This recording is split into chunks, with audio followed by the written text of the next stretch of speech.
मद्दे मुकाबले में खुशामदीद। मैं हूं रबिया एहसन और मेरे साथ मौजूद हैं रऊफ क्लास्ट्रा। और आज के प्रोग्राम में जिस मौजू पे हम बात करेंगे वो है पाकिस्तान के नामवर सीनियर तहकीकाती सहाफ़ी अरशद शरीफ कीनिया में नैरोबी के करीब पुलिस के हाथों कत्ल। नामवर सहाफ़ी के कत्ल ने सियासी सहाफ़ती हलकों को हिला कर रख दिया। वफाकी दारुल हुकूमत इस्लामाबाद की फ़ज़ा सोगवार। वज़ीर आज़म समेत अहम शख्सियात का अरशद शरीफ के कत्ल पर इजहार अफसोस। इमरान खान घर पहुंच गए। अरशद शरीफ कत्ल कैसे हुआ, उनकी सहाफ़ती ज़िंदगी कैसे रही, कत्ल होने से कबल अरशद शरीफ ने अपने करीबी दोस्त सेनेटर अनवर बेग से क्या गुफ्तगू की, दुबई से निकाले जाने के बाद अरशद शरीफ ने कीनिया जाने का फैसला क्यों किया। अरशद शरीफ के करीबी दोस्त अनवर बेग हमारे साथ आज के प्रोग्राम में मौजूद होंगे, उनसे जानेंगे।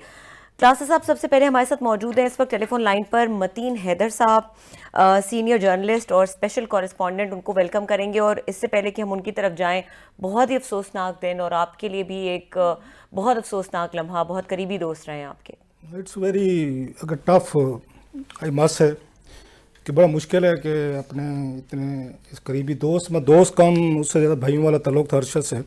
24 साल का एक रिलेशनशिप, एक ताल्लुक़, इकट्ठे रहे हैं मतलब 24 साल से डान में, बाद में मतलब आलमोस्ट सिर्फ सोने के लिए हम घर जाते थे। ये दोस्त जो हैं, इतनी तकलीफ़ मेरा ख्याल है जो डॉक्टर ज़फ़र अल्ताफ़ साहब की उस पर हुई, अपने भाई नईम भाई पे हुई, तो चले उनकी नेचुरल डेथ थी, हार्ट अटैक से, वो और चीज़ें थी। इस तरह स्टनिंग, शॉकिंग नौजवान एक चीज़ें के बच्चे मेरे दोनों बड़े रात को बड़े डिस्टर्ब थे क्योंकि उन्हीं के हाथों में पले बड़े हैं। उसके अरशद के स्पेशली छोटे वाला बेटा जो है वो बड़ी उस तक वो देर तक वो रोता रहा। सारी चीज़ें उस पर घर पे हमारे जैसे वो होता है। I wasn't here in Islamabad, I was out of Islamabad, अभी पहुँचा हूँ मैं यहाँ से। So these are very terrible times Arshad के। तो चलो जो भी था हुआ उसकी फैमिली के लिए, उसके बच्चों के लिए, उसकी वालदा के लिए। एंड मैनी टाइम्स मेरी अरशद से कई दफ़ा कुछ दोस्त भी गवाह हैं इस बात के। Many times I always told him कि यार you are only male left in your family, तो you have to be a bit careful. But he was Arshad Sharif being Arshad Sharif. अगर किसी की फिर भी कोई बात सुन लेता था, मेरा ख्याल है तो मेरी बात कुछ वेट कर ले तो वेट देता था उसको। It's very personal loss, what should I से। मैं तो अपने बच्चे बेचारे जो है मेरे, जैसे मैंने कहा कि they were very close to Arshad. Arshad हमारे घर का बंदा था। ऑलमोस्ट वीक में एक दफ़ा आना, मैंने उनके घर जाना, उनके बच्चे हमारे हाथों में पले बड़े हैं। बट एनीवे इस पे बात करते हैं, अगले सेगमेंट में बात करेंगे। इट्स अ मैसिव ब्लो, एक पर्सनल लेवल पे भी है, उस पे भी है। मेरा ख्याल मतीन से पहले पूछ लेते हैं कि हुआ क्या है, वाक़या क्या हुआ। फिर उसके बाद बेग साहब की भी बड़ी अफिलिएशन और एसोसिएशन थी उससे, अरशद से, बल्कि हम तीनों की बड़ी क्लोज थी। हम तो कहते होते थे बेग साहब आपके जो है ना माशाल्लाह बेटे जो है ना, 2 बेटों में वो हमें भी शुमार करते थे अनवर बेग साहब। अपने बच्चों में मैं और अरशद जो थे we were sort of adopted sons of Anwar Baig. ये कभी हमने नहीं बात बताई। तो he used to take care of like his own children. So उनके लिए बड़ा ट्रेजिक डे है, हमारे लिए तो अपने है सो है। बार मतीन साहब से पूछें ज़रा details, then we will come. जी मतीन साहब, आप हमारे साथ मौजूद हैं, वेलकम करेंगे आपको शो पे। और बहुत ही अफसोसनाक वाकया, इस वाकये की डिटेल्स पहले ज़रा बताइएगा, उसके बाद आगे चल के आपसे मजीद सवाल करते हैं। जी बिल्कुल, वाकये की तफसीलात जो कीनिया की पुलिस का ऑफिशियल स्टेटमेंट है उसके मुताबिक तो ये कहा जा रहा है कि कीनिया की दारुल हुकूमत नैरोबी के सबब्स में जब एक पुलिस चौकी पे, जिसे सो कॉल्ड पुलिस चौकी कहा जा सकता है, चूंकि वहां पे कोई बाकायदा रेगुलर वो चेक नहीं था और किसी कोई हल्की फुल्की सी रुकावट बनाई गई थी। तो ये जो ऑफिशियल स्टेटमेंट कीनिया की पुलिस ने जारी किया वो भी 3 से 4 मरतबा ये स्टेटमेंट्स चेंज हो चुके हैं। उसके मुताबिक जब गाड़ी को रोका गया तो ड्राइवर ने गाड़ी रोकी नहीं और लिहाजा उस पर फायर कर लिया गया। ऑफिशियली रऊफ क्लासा साहब जो उन्होंने कहा है, उन्होंने कहा कि मिस्टेकनली फायर्ड, ये उन्होंने एक्सेप्ट किया। इससे पहले एक मौक़िफ़ पुलिस का आया और वो ये कि एक गाड़ी जिसमें जो है वो एक बच्चे को अगवा किया गया और वो शक ये था कि ये वो वाली गाड़ी थी। ये दूसरा मौक़िफ़ अपनाया गया और उसके साथ एक और मौक़िफ़ उससे पहले अपनाया गया कि एक ड्रग बैरन था और चोरी की गाड़ी थी और वो इस शक में कि ये वो शख्स जो है जो ड्रग बैरन है वो इनके साथ बैठा हुआ, लिहाजा उन पे फायर कर दिया गया। अब इससे जो नतीजा निकलता है वो ये कि अभी तक जो हमने मालूमात इकट्ठी की दुनिया भर की पुलिस का कि कीनिया की पुलिस दुनिया की करप्ट तरीन पुलिस है। कीनिया की पुलिस जो है वो उसके पास डेथ स्क्वाड्स हैं, वो मावराए अदालत कत्ल में जो है दुनिया भर में वो इस हवाले से बदनाम है। तो आप ये देख सकते हैं कि उसने कीनिया की पुलिस के 3-4 मौके बदले। बच्चे के अगवा का पहले वो सहारा लिया गया, फिर ड्रग बैरन का कहा गया, फिर उसके साथ साथ ये कहा गया कि मिस्टेकनली हमने ये किया। तो मैं ये समझता हूँ आज जो हुकूमत पाकिस्तान ने आला तरीन सतह पे कीनिया की गवर्नमेंट के साथ जो राब्ता किया है और कीनिया के प्रेसिडेंट से कहा है कि इस वाक़े की जो है वो शफाफ तहकीकात होनी चाहिए। अगर मिस्टेकनली भी है तो दुनिया भर में ये असूल है कि पहले गाड़ी के टायर पे ब्रस्ट मारा जाता है, ना कि इंसान के सर पे मारा जाता है और गाड़ी को रोका जाता है। तो अभी तक की जो इत्तलात हैं उसके मुताबिक 10 गोलियां गाड़ी के ऊपर मारी गई। तो ये तो एक बाकायदा जिसे कहते हैं टारगेटेड किलिंग लग रही थी कि टारगेट करके उन्हें मारा गया। अब जो है वो इस हवाले से मुख्तलिफ क्यासराइयाँ की जा रही हैं कि वहां पे कोई लोकल कारोबारी कोई चीज हो सकती है, लेकिन अरशद शरीफ का कीनिया के अंदर किसी किस्म का कोई कारोबार नहीं था। और ये चीज कि वो दुबई से कैसे वहां पे पहुंचे, तो दुबई में यकीनी तौर पे उनके लिए हालात जो थे वो तंग हो रहे थे। साफ साफ मैं बता दूं, उनके लिए दुबई में हालात तंग हो रहे थे और वो अपना यही मीडिया का काम, यूट्यूब और प्रोडक्शन और ये तमाम तर चीजें वहां पे कर रहे थे। खासा उन्होंने अपना सेटअप बना लिया था, लेकिन जब उन्हें पता चला कि यहाँ पे अब उनके लिए हालात साजगार नहीं है, तो और जब ज्यादा ही उन्हें इस हवाले से कुछ अलर्ट्स मिले कि वो उनके लिए यहाँ पे मुश्किलात हो सकती हैं, तो फौरी तौर पे उन्होंने कीनिया जाने का। और वो कीनिया इसीलिए भी है कि पाकिस्तानी पासपोर्ट के ऊपर जो है वहाँ अपॉन अराइवल फौरी तौर पे एंट्री मिल जाती है। कुछ उनके वहाँ पे कॉन्टेक्ट्स भी थे पहले से दुबई से होते हुए, उन्होंने कुछ वहाँ पे कॉन्टेक्ट्स नैरोबी के अंदर बनाए। अनवर बेग सब कुछ मजीद बेहतर बता सकते हैं चूंकि उनकी कम्युनिकेशन उनसे पहले हुई है।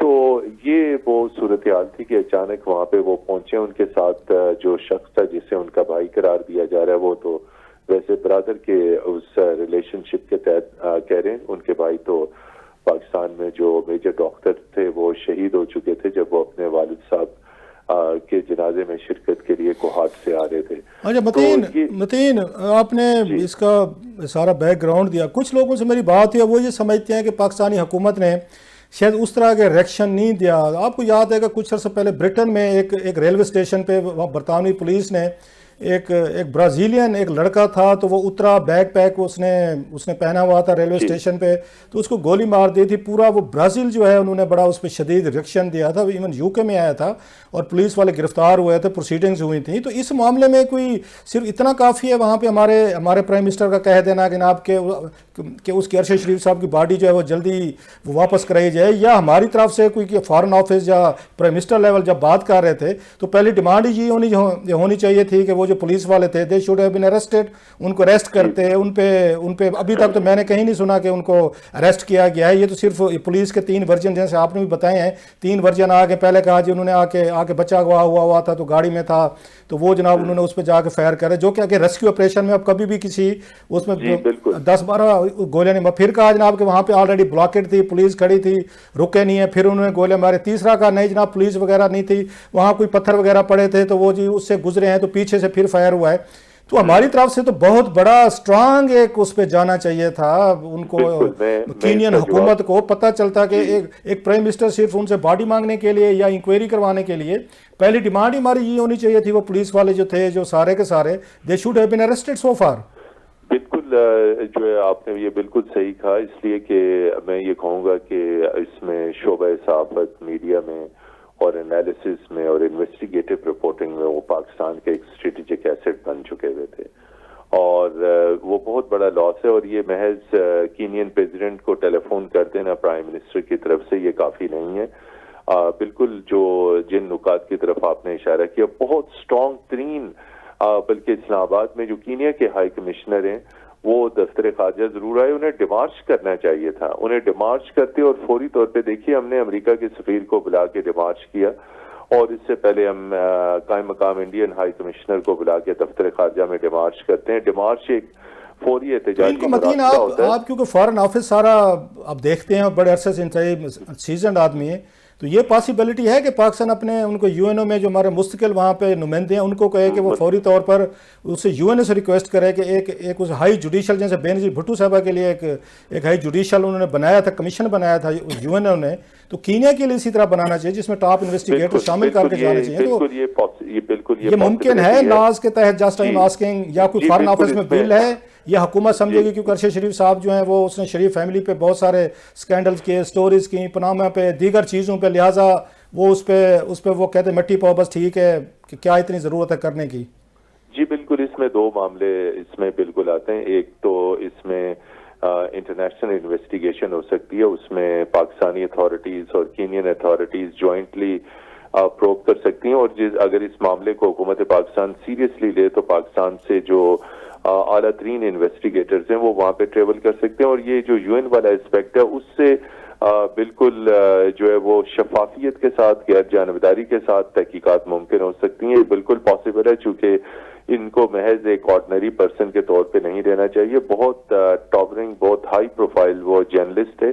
लिहाजा जो है वो पाकिस्तानी वजारत खारजा को चाहिए कि फौरी तौर पर अक़वाम मुत्तहिदा में अपने मुस्तकिल मंदूब एम्बेसडर मुनीर अकरम साहब को रिक्वेस्ट करें, और एम्बेसडर मुनीर अकरम अक़वाम मुत्तहिदा के सेक्रेटरी जनरल से मुलाकात करें, और सेक्रेटरी जनरल फिर इसके ऊपर अनाउंस कर सकते हैं कि इसके लिए यूएन के इन्वेस्टिगेटर्स जो हैं वहां पे भिजवाए जाएंगे। चूंकि अभी तक की अल जज़ीरा टेलीविजन की एक रिपोर्ट मैंने देखी और दीगर जितनी बैन अल-अक़वामी मीडिया की रिपोर्ट्स हैं उसके मुताबिक तो कीनिया की पुलिस इंतहाई करप्ट और उनके अंदर माफियाज हैं, उनके अंदर डेथ स्क्वाड्स हैं।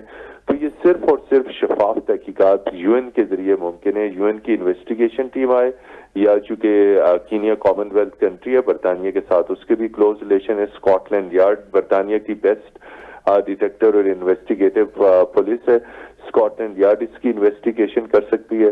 और अगर ये मामला मुद्दा सिर्फ एक टेलीफोन कॉल पे छोड़ दिया गया और वहां पे पाकिस्तानी हाई कमिश्नर जो है वो कीनियन के हुकाम से जो वो ऑफिशियल रिपोर्ट का लिख के देंगी, तो इस तरह ये मामला दब जाएगा, इस तरह ये सर्द खाने में चला जाएगा। तो लिहाजा इस प्रोग्राम से और हमें जितने जो मीडिया कोलीग्स हैं, मीडिया के प्लेटफॉर्म्स हैं, PFUJ है, उन्हें फॉरेन ऑफिस को कहना चाहिए कि यूनाइटेड नेशंस जो है इस मामले को ले, सीरियसली ले, यूएन अपनी तहकीकाती टीम भिजवाए, तभी पता चल सकता है कि कौन लोग थे वहां पे। बहुत शुक्रिया मतीन आपका, आपने हमें डिटेल से बड़ी इंतहाई अफसोसनाक उसमें कराई।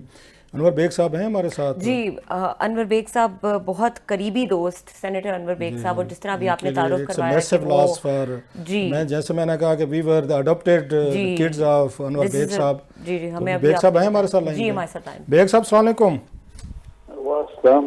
Sir my deep condolences, I know आपकी इस वक्त क्या इस वक्त कंडीशन होगी। हमारी तो जो है हमें यहाँ मुंह पक्का करके बैठना है शो करने के लिए, वी कांट अफोर्ड कि हम ब्रेक डाउन हो हमारा या हम कोई उस पर करेंगे। मुझे अंदाज़ा है कि आप और मैं पूरा दिन इतनी नहीं कर सके, बड़ी मुश्किल से आपकी मेरी बात हुई फ़ोन पे, आप भी किसी से नहीं बात कर सके, मेरा भी बड़ा वो मुश्किल था। सर व्हाट हैपेंड, मुझे ये पूछने की ज़रूरत तो नहीं है कि आपकी इस वक्त क्या कंडीशन है, कुछ आपकी क्या वो है, क्या हुआ सर, व्हाट हैज़ हैपेंड?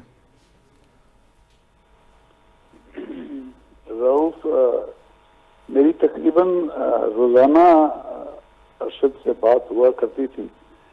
कल रात को मेरी उससे बात हुई है 9:49 पे, अच्छा, शाम को, रात को, और हम गुफ्तगू कर रहे थे तो मुझे एकदम कोई 2-3 मिनट के बाद अरशद ने कहा कि मैं बॉस अभी आपको 2-3 मिनट में फ़ोन करता हूँ, which was very unusual of him।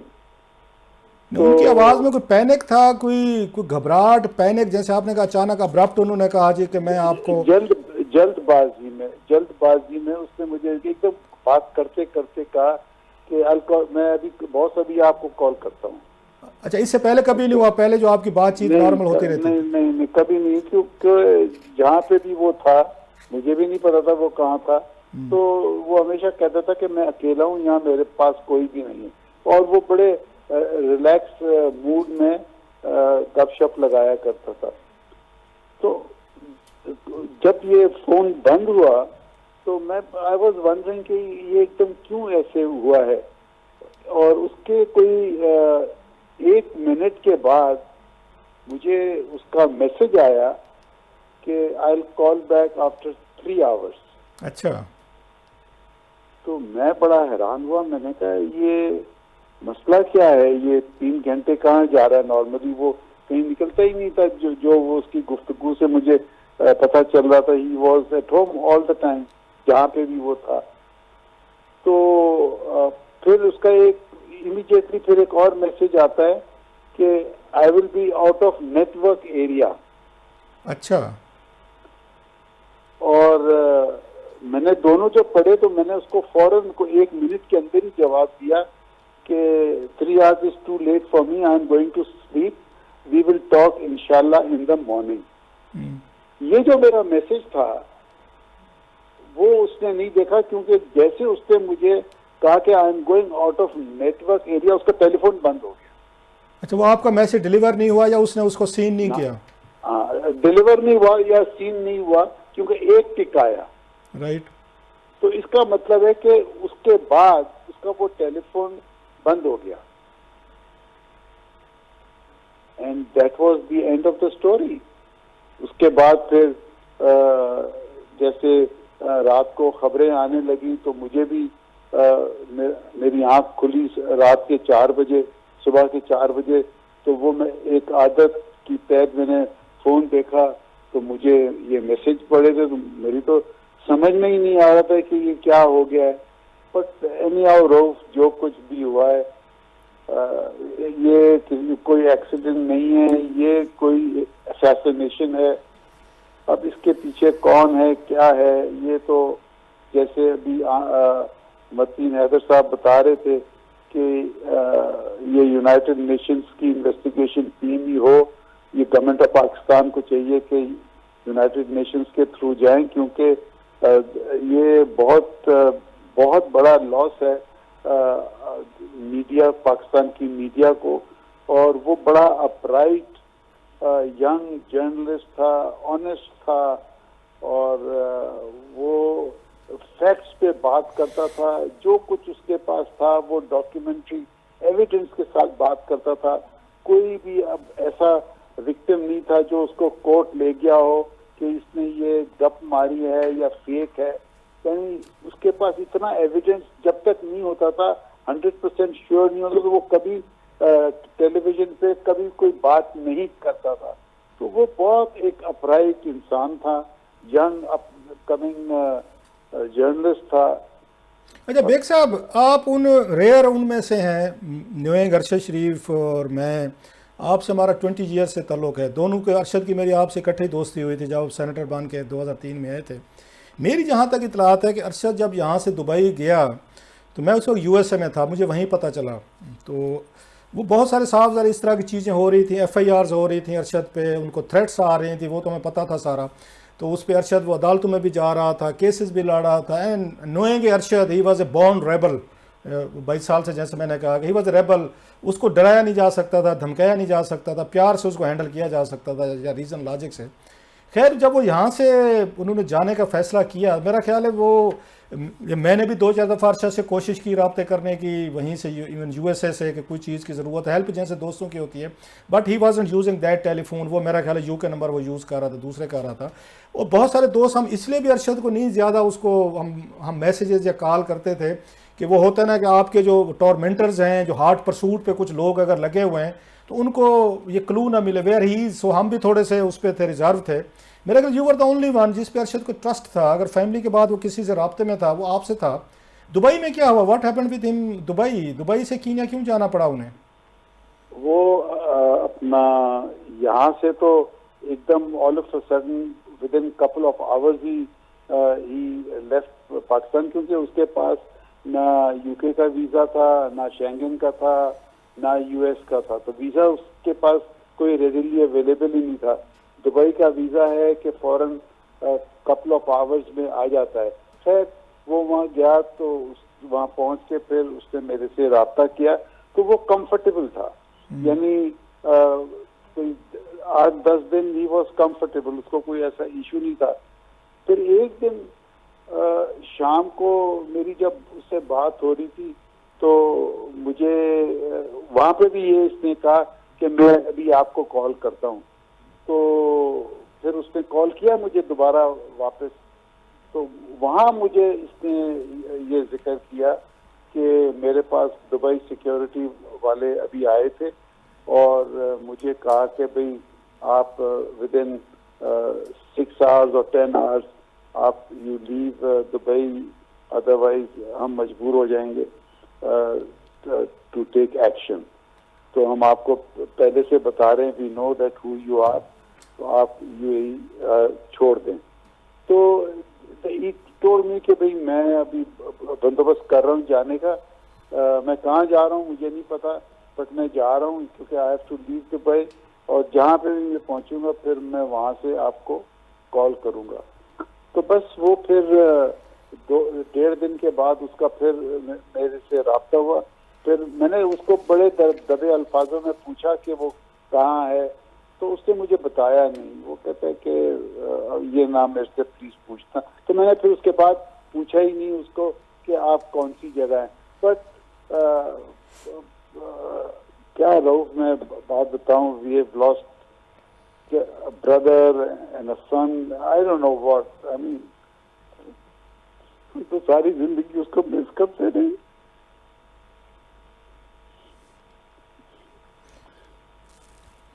Bag साहब, इट्स अ वेरी, मतलब है ये हम सब के लिए it's a very tough, it's very tough, I understand ये जो चीज़ें हैं। तो आपका फिर आप तो ये पता चला वो कीनिया इसलिए गया, क्योंकि मेरी इत्तला ये है कि वो इसलिए बहुत सारे लोग कह रहे थे शायद वो यूके गया है, यूके में था, which I think he wasn't in UK में नहीं था, वो सिम यूज़ कर रहा था यूके की। हाँ, वो सिम यूज़ कर रहा था, तो लोगों को ये इम्प्रेशन है कि शायद वो यूके में था। यूके नहीं गया, उसके बाद वीजा ही नहीं था।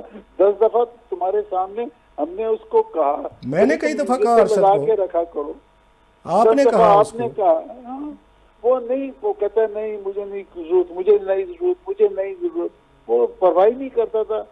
I mean he was a very bold man, very very bold man, I must say. But क्या बोल्डनेस को क्या इंसान करे जब इंसान की जान ही चली जाए। तो बहरहाल अल्लाह ताला उसको जन्नत नसीब करे, उसके वालदा को हौसला दे। मैं आज उसकी वालदा को मिला हूँ, बस मत ही पूछो यार रऊफ क्या हाल है, बस अल्लाह ताला उसको जन्नत। अच्छा बेग साहब, आपकी जो आखिरी जो बातचीत हुई है, जो थोड़ी सी मेरी अंडरस्टैंडिंग है, अगेन ही वाज अंडर ये प्रेशर के वो जो आपको ऑन अराइवल वीज़ा देते हैं तो वो कुछ दिनों के लिए होता है, 8-10 दिनों के लिए, 15 दिनों के लिए, then you have to get it अगर रिन्यूड। वो 2 दफ़ा रिन्यू शायद करा चुका था, तीसरी दफ़ा नहीं होना था। So he was wondering where should he go now. हाँ हाँ, सही बात है, ये बात सही है आपकी, ये उसने मुझे कहा था, ये उसने कहा था मुझे। तो उसके जहन में था कि वहां से फिर किधर जाता वो तो आखिरी दिन थे उसके कीनिया में, he was supposed to leave. Rauf, मुझे कोई साहब मुझे 100% नहीं पता। मुझे 2-3 कंट्रीज हैं दुनिया में जो वीजा ऑन अराइवल है फॉर पाकिस्तानी नेशनल, जिसमें एक ये आपका कीनिया था और दूसरा मैंने सुना है, मैंने चेक तो नहीं किया, साउथ अफ्रीका का मैंने सुना था। अजरबैजान का भी सामान वाज टेलिंग देम कि कोई अजरबैजान में भी शायद इस तरह की कोई शायद वाली मुझे कंफर्म नहीं है, बट समबडी सेड के बहरहाल वो सोच यही रहा था to move on to another country, because वो कह रहा था कि 2 एक्सटेंशंस हो गई हैं, तीसरी ये लोग देते नहीं हैं। तो अब जाहिर है वो कोई 3rd कंट्री में ही जाता जहाँ पे वीजा ऑन अराइवल था, but since he was not carrying a visa, वो बहुत हैंडीकैप था अपने मूवमेंट में, अनफॉर्चुनेटली।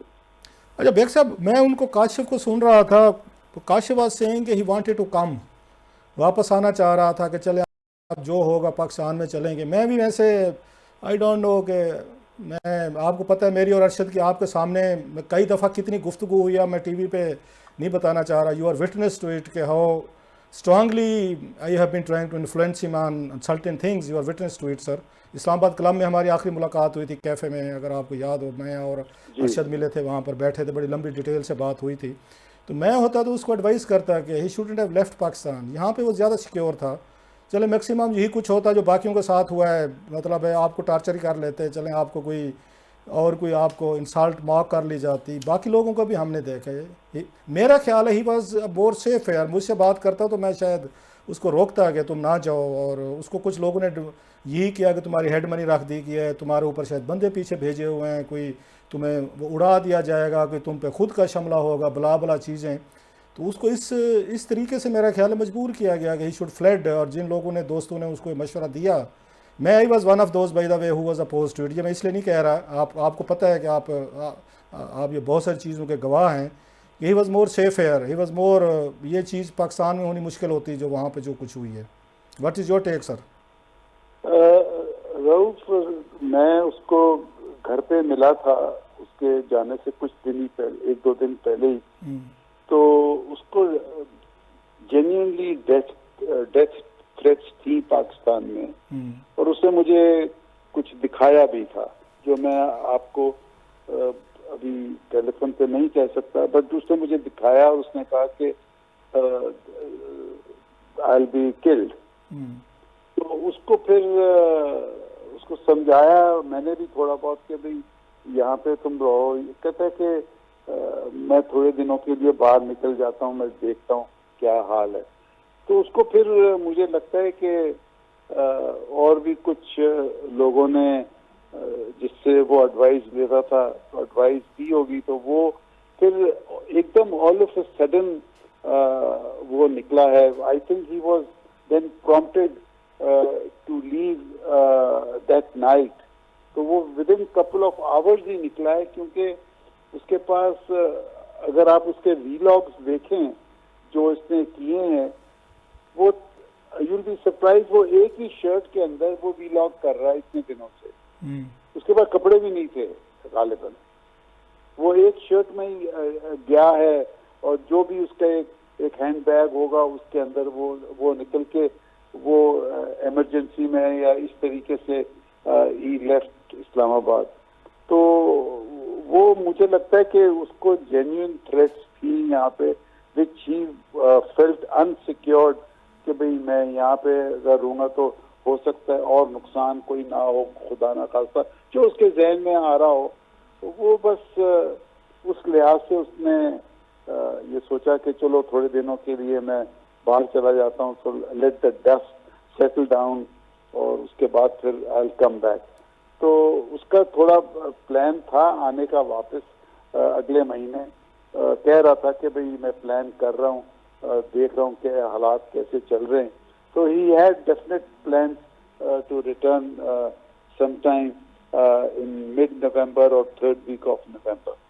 तो बस अल्लाह की मर्जी। आप तकरीबन 2 महीने तक, जो मैं वो कहता हूँ, वो बहुत करीबी दोस्तों से भी राब्ते में नहीं थे या रिप्लाई नहीं कर रहे थे, या हमारे जैसे करीबी दोस्त जो हैं थोड़ा सा इसलिए भी परसू नहीं कर रहे थे। रीज़न मैंने बता दी कि हमारे फ़ोन भी साफ ज़ाहिर बग होते हैं, वो उस पर टेप होते हैं, सब कुछ होता है। So we were also bit ये उस पर काशन कि हम वो ना खुदा ना खासा को नई मुसीबत छपे। आपसे जो सारी उसकी गुफ्तगू कन्वर्सेशन होती रही है, कहीं पे आपको इन 2 महीनों में लगा कि उसको कोई थ्रेट है, वहाँ पे बाहर थ्रेट है, और कोई उसको लोग चेज़ करते हुए नज़र आए, कोई उसको कोई हार्ड परसूट करते नज़र आए? मतलब वो बाहर नहीं निकलता था। मुझे किसी से बात हुई है, एक महीना वो घर के एक ही कमरे में बंद रहा है जहाँ पे था वो, और ये बताया जा रहा है कि शायद वो कल ही निकला है और कल ही उसके साथ ये कुछ हो, इससे पहले शायद वो घर में था। तो कभी आपको उसकी आवाज़ से कभी उसने बताया हुआ आपको कि यहाँ पे कोई लोग हैं चेज़ कर रहे हैं या कोई मुझे खतरा है? Did he ever speak with you sir? नहीं, दुबई में जितने अरसे वो रहा है उसने ऐसी कोई बात नहीं की, until one day when he told me कि भाई मेरे पास दुबई सिक्योरिटी वाले आए and I am leaving UAE, आज रात को मैं निकल जाऊंगा। और जहां वो गया था वहां पे जितने दिन मेरी गुफ्तगू उससे हुई है, डेली तकरीबन होती थी, उसने कभी मुझे नहीं कहा कि भाई somebody has chased me या मेरे पीछे कोई आया है या नहीं आया, कोई जिक्र नहीं हुआ। ये कल पहली दफा ऐसे हुआ है कि वो मुझे लगता है कि वो बाहर निकला है, whether he was dragged out, क्योंकि उसका जो फोन एकदम बंद हो गया ना मुझे मैसेज करके, and I messaged him back exactly after 1 minute and his phone was closed.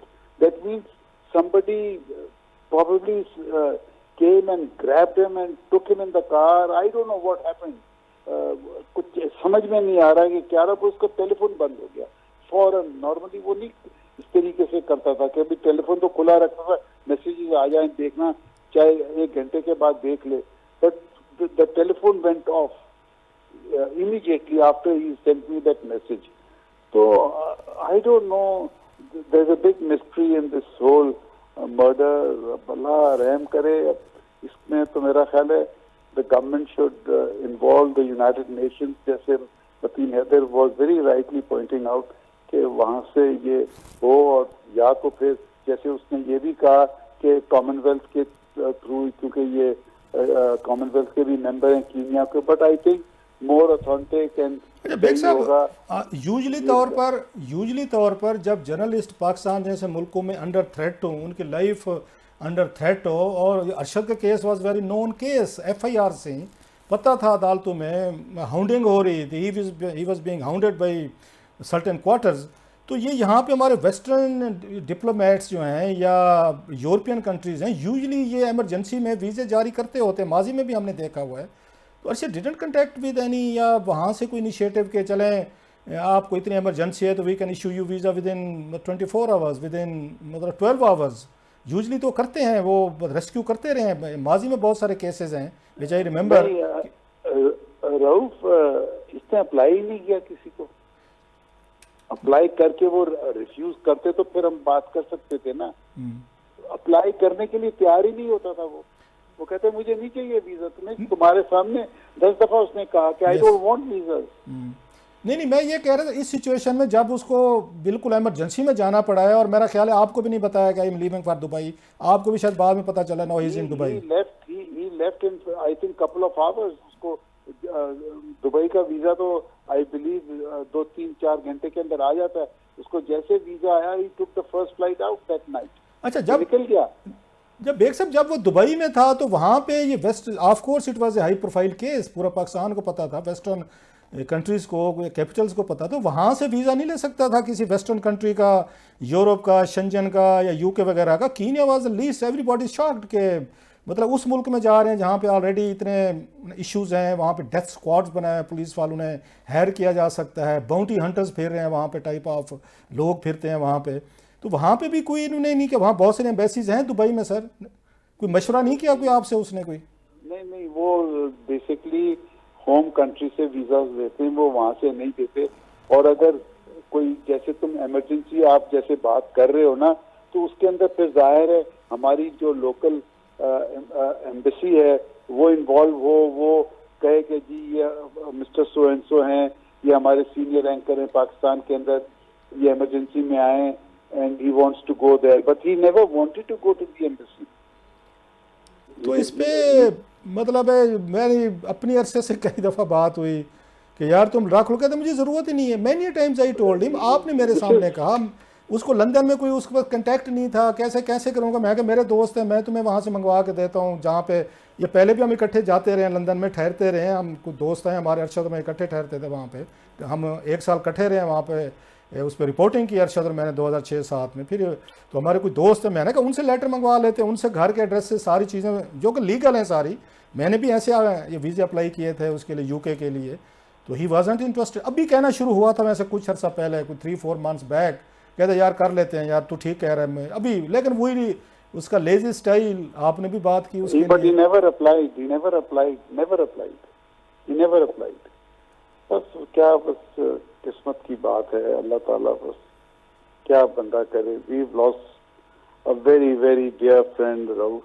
नहीं, मुझे तो अंदाज़ा है, मैंने तो अभी कहा है कि आपके माशाल्लाह 4 बेटे हैं, आपके 4 नहीं थे, ऑलवेज 6 थे। वी बोथ वर अगेन, एक अडोप्टेड सन से आपके बच्चे भी कहते होते थे कि अब्बू के जो है ना आप हमारे वो हैं।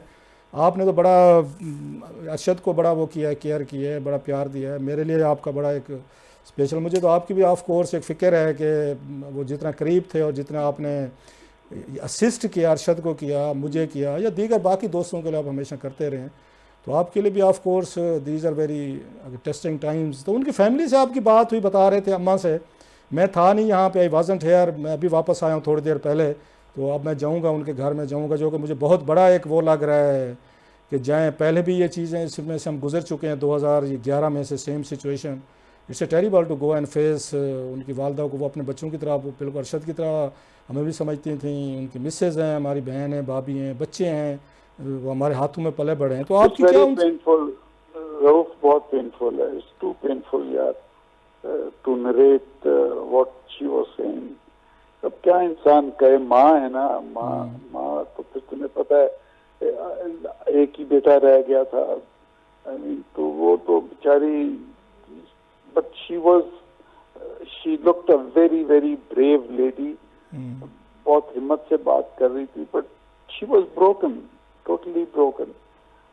शी वाज, भाई ये कहा मुझे कि आपका फोन आता था, वो खड़ा हो जाता था, मैं जा रहा हूँ, उन्होंने बुलाया, it was too painful to hear that. क्या बंदा करे अब। That's terrible, sir. He's gone. He's gone. He's gone for good. Allah Ta'ala उसको जन्नत में जगह दे. He was a gem of a man.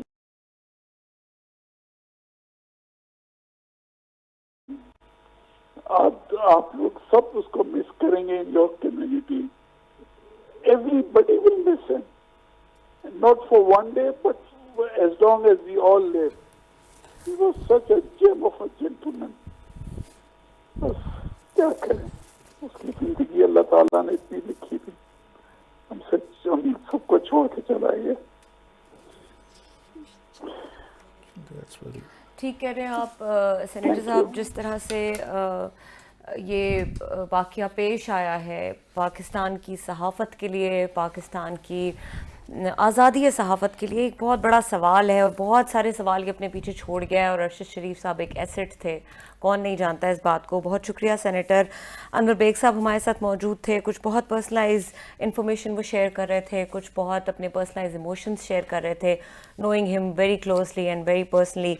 Classes साहब जिस तरह से बता रहे हैं कि उनका जो ताल्लुक़ रहा है और जिस नौइयत का ताल्लुक़ रहा है, बहुत मुश्किल है इस तरह के मोमेंट को फेस करना।